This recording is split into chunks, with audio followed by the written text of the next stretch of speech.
1959 Fender Stratocaster made in Fullerton, California is in. My client doesn't like the paint job on this body.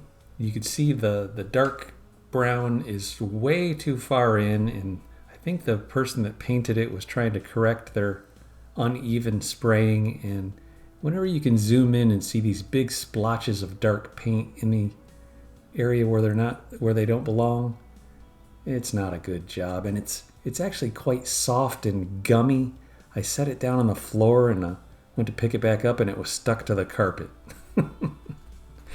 So instead of stripping the paint off this one and repainting it, we're going to get a whole new body because this body is a little too thin. It's not the original body. As we can see here, serial number 44027. And on the back side of this body, it's painted jet black, the entire surface. The new body, which is a Roadworn 50s Fender body made by Fender in Ensenada, has the burst done properly. And they've reliced it because it's a Roadworn series. It also has some shielding paint down in the control cavity and in the pickup cavities. And everything else about it seems just right. It's a nice light piece of alder wood, and it has a beautiful burst. But the thing I like most about this guitar is the bird's eye maple neck. I found that bird's eye maple is one of the most stable woods for a guitar neck. In my experience, anyhow. So we'll get started. Well, measuring the old body at 1.66 inches, which is about, we'll just say 1 5/8 inches roughly. And the new body, 1.77 inches, which means that the body that's on the guitar right now is over 100 thousandths shy, or 3 millimeters, which is 1/8 of an inch, roughly 1 3/4 of an inch minus, versus 1 5/8 of an inch. Well, there they are side by side. We'll get started by taking off the strings. And the cool thing about this video is that we're going to be looking at all three of the Stratocasters in his collection. We've got 2 59s and 1 62 Strat. All of them have had various parts replaced. So they're not like $250,000 worth of guitars or anything, but still, we're going to make them better today. At least this one. And we'll look at the other two. We'll be looking at the electronics.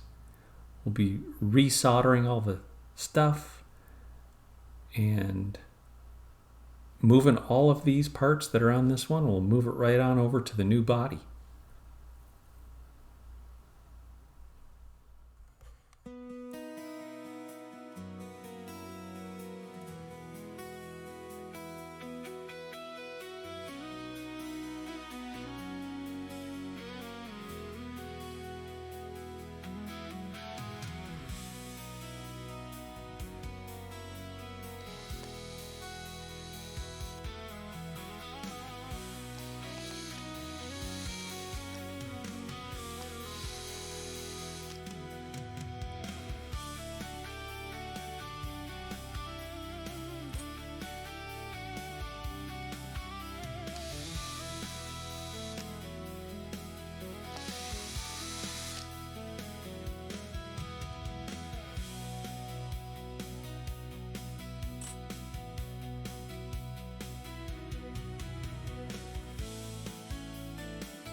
It's hard to tell whether this is the original neck or not. You can see the side dot markers are buried into the rosewood a little further than the other two necks. We'll look at those later. But it's a good old neck. It has all of the vintage specifications, like the 7 1/4 radius to the fretboard and frets. Has the same nut width as a period correct and the same thickness in the neck. So I say we keep the neck, replace the body, because if we replace the body and the neck just because it doesn't have the date stamped on the butt end, or it might be a little bit weirder than the original neck, it basically makes it a new guitar. If you have a new body and a new neck, that's a new guitar if you ask me. So let's keep it as old as possible, even if it's not the exact same neck that was put on at the factory.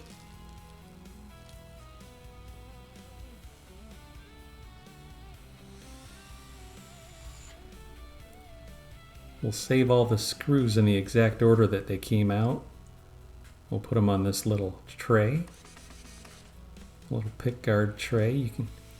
You can get yourself into deep water sometimes if you're taking an old pickguard off an old guitar, and you wait around and then you try to put it back on later, and it shrinks. But in this case, I don't think this is the original pickguard. It has 11 screw holes. Didn't all the old ones have 8 screw holes? If any of you Stratocaster gurus that are listening in today, if you could help us out and leave a comment. Let us know what you think about the screw holes in your pickguards, whether that makes them vintage or whatever. Anyways, this pickguard looks a lot newer than the other two, and this is supposedly the oldest one of the 3. Full shielding under this pickguard. Now we'll remove the ground wires and the output jack wires that definitely don't look original. We'll replace these with some of that pushback cloth wire, just like the stuff around the switch. I've never seen a capacitor like that before. That's kind of unique. But I've never really had an old Strat in here, this old.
So I left the pickguard on overnight. Now that I'm ready to do my soldering, I'm going to take the pickguard off again, of course, get the new wires in, soldered back into the pot. It has the previous owner's little sticker on the output jack plate. Someone from Oklahoma? Takes a lot of heat to get this one off. I cranked it up to 470 centigrade. I don't know what that is in Fahrenheit. 800 degrees maybe? But that big red wire didn't seem right to me. The other two Strats have the cloth pushback wire. It has like a wax coating on it too. Anyways, that's what we'll do. And the output jack wires were like they were spliced together inside, like someone cut them and then spliced them together. I don't think that's ever a good idea. So we'll fish this baby back on through to the other side. Because you know the day destroys the night, the night divides the day.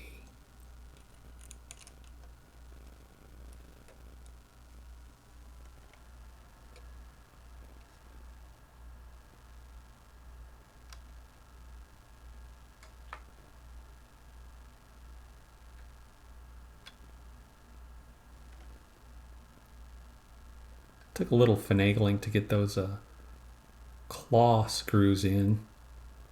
But now that they're in, we can get our springs back on. This one had 5.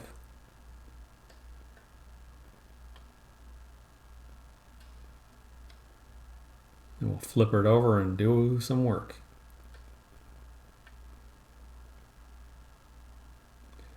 Okay, right here I made a mistake. I have the hot lead that goes to the output jack together with the other two, and I'm grounding them all together on the back of the volume pot, which is never a good idea. After doing this, I flipped the pickguard over and put the strings on and went, oh shit, there's no sound. It was sending the signal to ground. Duh. Well,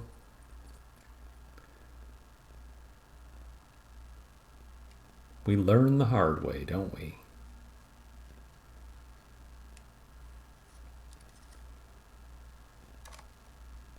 Yes, we do. You know what I'm actually going to do? That middle knob is a different color than the other two. I'm going to stain that baby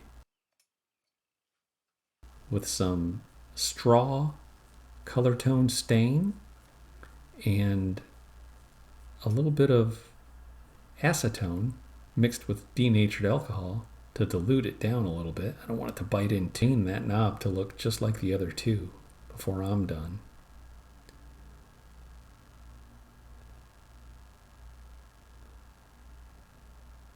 I'm also going to be putting in a new bridge pickup into the 62, and it comes with a bright white pickup cover, and the other two pickups are real nasty yellowy brown. So I'm going to be staining that baby too. That's going to be fun. It's going to take a while though. All right, here we go. We're putting the lead wire that goes to the output jack onto the middle lug of the volume pot where it's supposed to belong. Okay.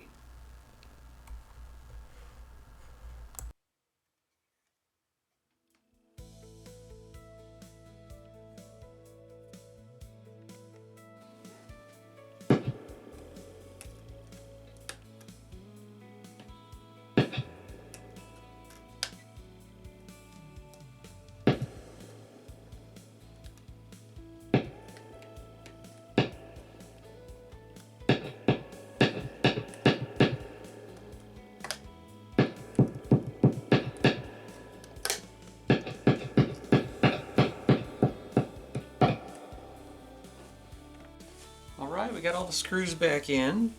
Before I string it up and do my final setup, I'd like to document his other two Stratocasters for insurance purposes. Again, this is the 59, serial number 44027. We also have this one, which is a 59, stripped of its finish, serial number 46588. This one, the neck pickup is not working, so I haven't gone in, looked under the hood yet, but we're going to replace the pickguard because it's so cracked that in the process of replacing the pickguard, we're going to see if we can fix that neck pickup or replace it with a, you know, what you call a, so we'll replace that neck pickup with a more period correct sounding pickup, or fix it. And then last is the 1962. It also does not have apparently the original finish because they didn't do this finish in 62. So the serial number on this one is 45761. We're going to replace this modern sounding pickup with a period correct 50s pickup. Also going to replace the 5-way switch, which didn't get introduced until 1976, with a 3-way CRL. And we'll also be replacing these Dunlop Strat lock buttons with regular vintage Strat buttons. And then we'll do a setup on all three and, you know, check for any, you know, unauthorized wiring like we had in the Sunburst 59. Anything that doesn't look, you know, period correct. I'm going to also fix that crack in the pickguard right there around that one screw. We're going to do like a drop fill kind of super glue kind of repair, see if we can just, you know, get that pickup right. Alright, back to the setup on the old Sunburst.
subscribers. Hope to see you all around soon.